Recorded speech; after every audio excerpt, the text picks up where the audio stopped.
Senator Gold, in the government's recently introduced Bill C-4, which is focused on affordability measures for Canadians like tax cuts and home ownership, there's an unrelated section which would shield federal political parties from provincial privacy laws. Not only does it shield federal political parties from beyond the scope of basically any privacy law in Canada, but it's retroactive for 25 years.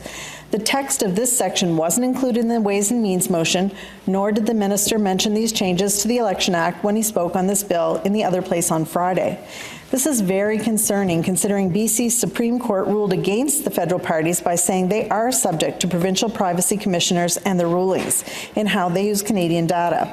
My question is not on whether this section may be important or not, but why was it tacked on to an unrelated bill that has an urgency to pass? Why can't it be studied on its own merit? Senator Gold. Thank you for your question.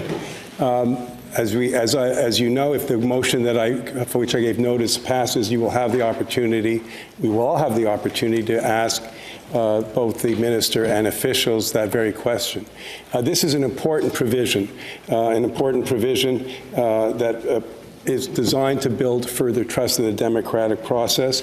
And if you, as I'm sure you have and your colleagues have, read the BC court decision and its admonition to the government to make this happen quickly, though they did not give us a timetable.